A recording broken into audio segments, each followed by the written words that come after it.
গড়েশ্বৰত বিজেপিৰ আগ্ৰাসী ৰূপত নিৰ্বাচনী প্ৰচাৰ অভিযান। বিটিচি নিৰ্বাচনক লৈ গড়েশ্বৰত তীব্ৰতৰ হৈ পৰিছে ৰাজনৈতিক দলবোৰৰ প্ৰচাৰ অভিযান। বিশেষকৈ গড়েশ্বৰ পৰিষদীয় সমষ্টিত বিজেপিয়ে আগ্ৰাসী ৰূপত মাৰাথন নিৰ্বাচনী প্ৰচাৰ চলাই ভোটাৰ ৰাইজৰ মন জয় কৰাৰ চেষ্টা অব্যাহত ৰাখিছে। ইয়াৰ মাজতে গড়েশ্বৰ মণ্ডল বিজেপিৰ কাৰ্যালয়ত UPPL BPFৰ শতাধিক লোকে বিজেপিত যোগদান কৰে। নতুনকৈ যোগদান কৰা লোকসকলক প্ৰাৰ্থী দেৰ হাছাৰ নাৰ্জাৰীয়ে আদৰণি জনায়। সভাৰ অন্তত দেৰ হাছাৰ নাৰ্জাৰীয়ে সংবাদ মাধ্যমৰ আগত কয় যে গাঁৱে গাঁৱে প্ৰচাৰ চলাই ৰাইজৰ ব্যাপক সঁহাৰি লাভ কৰিছে। ৰাইজে নতুন মুখ বিচাৰিছে আৰু সেয়েহে তেওঁ বহু ভোটত জয়ী হোৱাটো এক প্ৰকাৰ নিশ্চিত হৈছে। সভাত ৰাজ্যিক বিজেপিৰ মুখপাত্ৰ মানস শৰণীয়া, বিজেপিৰ যুৱ নেতা ঋষভ ৰঞ্জন দাস, গড়েশ্বৰ মণ্ডল বিজেপিৰ সভাপতি সমৰেন্দ্ৰ শৰ্মাকে ধৰি বহু সংখ্যক দলীয় কাৰ্যকৰ্তা উপস্থিত থাকে। দিনৰ ভাগত যোগদান কাৰ্যসূচীটো লোৱা নাই। আমি ৰাতিৰ ভাগতে কৰিছোঁ, কিন্তু আজি জবৰদস্ত ৰাতিপুৱা 9টা 10টাত 40-50 জন মানুহ আহি আমি ৰাতিপুৱাতে জইন কৰিম, মানে আবেলিলৈকে ৰখিবই নোৱাৰে তেওঁলোকে। এনে ৰাতিপুৱাটো এটা যোগদান কাৰ্যসূচী আছে, তাৰপিছত বাকীখিনি আমি দিনৰ যিখিনি যোগদান হ'ব বিচাৰিছিলে তেওঁলোকক আমি ৰাতিলৈকে পষ্টপন কৰি এতিয়া বৰ্তমান জইন কৰালো।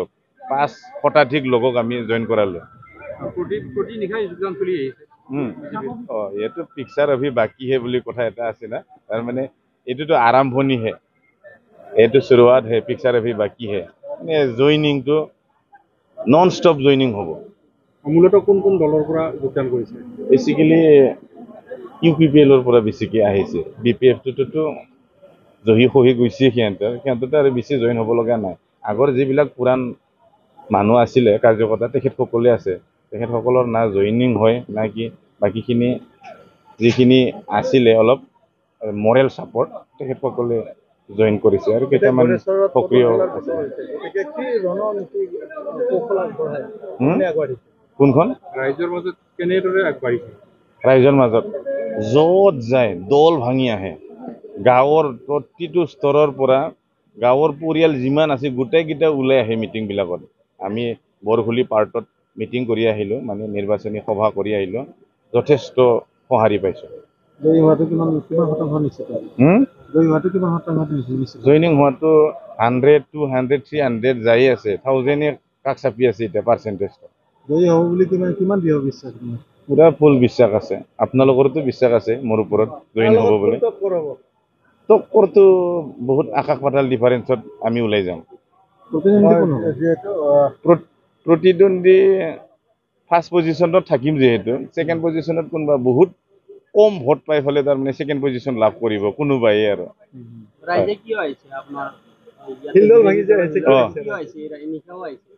ৰাইজে এটা সকলোৱে নতুনত্ব বিচাৰেতো, নতুন মুখ প্লাছ আৰু ৰাইজৰ লগত থাকি কাম কৰি থকাটো ৰাইজে গমেই পায়। সেইকাৰণে বিশ্বাসত ওলাই আহিছে। তেখেতসকলৰ মই কেতিয়াও বিশ্বাসঘাতক কৰিব নোৱাৰিম। ৰাইজৰতো উন্নয়নমূলক স্বাৰ্থত বহুতখিনি কাম কৰিব লগা আছে, যেনে ধৰ্মীয় অনুষ্ঠান বা শৈক্ষিক ক্ষেত্ৰখনেই হওক, আমাৰ যিখিনি শিক্ষা কেন্দ্ৰ আছে সেইখিনি আগৰ যেনেকুৱা আছিলে সেনেকুৱাই আছে। গতিকে সেইবিলাক আমি চোৱা চিতা, শিক্ষিত যুৱক যুৱতীসকলে যাতে উচিত স্থানত জাগা পায়, তেওঁলোকে যিসকল শিক্ষিত নিবনুৱা যুৱক যুৱতীসকলে তেখেতসকলে ভৱিষ্যতৰ কাৰণে যাতে তেওঁলোকে আত্মনিৰ্ভৰশীল সেল্ফ ইণ্ডিপেণ্ডেণ্ট হ'ব পাৰে, সেইবিলাকৰ ওপৰত মই যথেষ্ট গুৰুত্ব দিওঁ।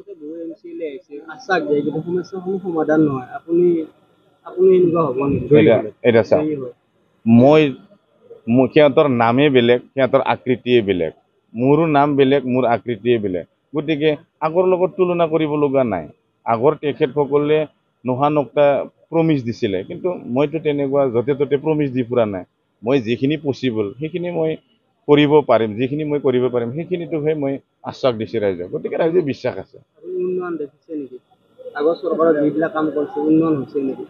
আমি BTCত 40টা সমষ্টি আছে, বহুতকেইটা সমষ্টিৰ ভিতৰত আমি যাব পাইছোঁ। গতিকে বেলেগ সমষ্টিৰ লগত তুলনা কৰিলে গড়েশ্বৰ সমষ্টি সঁচাকৈ বহুত তলত, নিম্ন সমষ্টি হিচাপে মানে পৰিগণিত হয়। সেইকাৰণে এইবিলাক বেলেগ সমষ্টিৰ লগত তুলনা কৰি বেলেগ সমষ্টিতকৈ যাতে উন্নত সমষ্টি কৰিব পাৰোঁ, সেইটো মই যথেষ্ট চেষ্টা কৰিম। প্ৰথমতে আপুনি এনেকুৱা প্ৰশ্ন এটা সুধিলে, মোৰ মনত পৰিলে হাগামা মহিলা দুদিনমান আগতে কৈছিলে তুই যাম্বা আমি আমাৰ CID পঠাইছে জোক চেপাৰ ধেমালি কৰিছোঁ কেতিয়াবা মানুহে আৱেগৰ বশৱৰ্তী হৈ বিবেকৰ কথা নুশুনা হৈ যায় আৰু সেই আৱেগৰ বশৱৰ্তী হৈ দুগৰাকী সদস্য সেই দুগৰাকী সদস্যই মানে অন্য দলত যোগদান কৰিছে তেওঁলোক আকৌ আমাৰ মাজলৈ আহিব প্ৰায় কথা হৈ আছে যোৱাকালিও মোৰ লগত ফোনত কথা পাতিছে যোগাযোগ কৰিছে গতিকে সেইটো আমাৰ বাবে ইমান ডাঙৰ ইছ্যু নহয়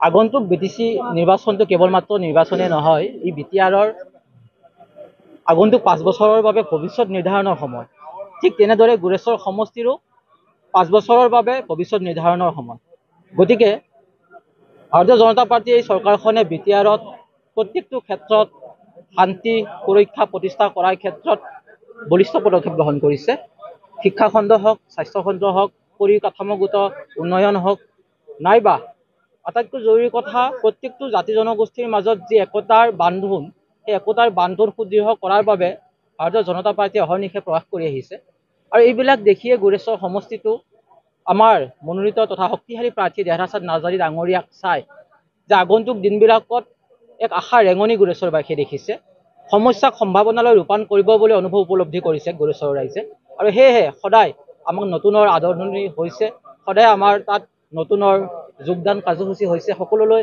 আন্তৰিক শুভেচ্ছা জনাইছোঁ আকৌ আগন্তুক দিনবিলাকত এনেধৰণে যোগদান কাৰ্যসূচী হ'ব মানুহে ভাৰতীয় জনতা পাৰ্টীৰ মজিয়াখনত থাকি গুৰেশ্বৰৰ উন্নয়নত আগভাগ ল'ব ঠিক তেনে মনোভাৱ লৈ যোগদান কৰিছে সকলোলৈ শুভেচ্ছা আন্তৰিক অভিনন্দন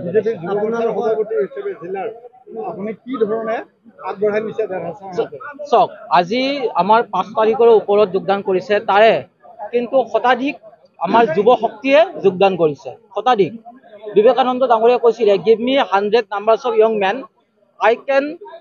I shall transform the India মোক 100 গৰাকী ইয়ং মেন দিয়া মই ভাৰতবৰ্ষখনক ট্ৰেন্সফৰ্ম কৰিম ঠিক তেনেদৰে শতাধিক যুৱ শক্তিটোৰ জৰিয়তে আমি গুৰেশ্বৰখনক সলনি কৰিব পাৰোঁ যে যুৱ শক্তিটো ভাৰতীয় জনতা পাৰ্টীৰ লগত আছে মাননীয় মুখ্যমন্ত্ৰী ডক্টৰ হিমন্ত বিশ্ব শৰ্মা ডাঙৰীয়াৰ লগত আছে ইয়াত স্বচ্ছ নিকা নিযুক্তিৰ কথা আহি পৰিব আগন্তুক দিনবিলাকত সেই চাই যুৱ শক্তিটো আমাৰ লগত আছে ইয়াত মানুহে কাম চাব বিচাৰিছে কামৰ কৰ্মমুখী বা সংস্থাপনাৰে সংস্থাপিত হ'ব বিচাৰিছে সেইবাবে যুৱ শক্তিটোৱে আছে এইবিলাকত বাবে আগন্তুক দিনবোৰত BTRত যুৱ শক্তিটোৱে বিপুল ভোটত ভাৰতীয় জনতা পাৰ্টীক যোগ অন্যান্য বা বাতৰিৰ বাবে চাই থাকিব নিউজ ডেস্ক ৰিপৰ্ট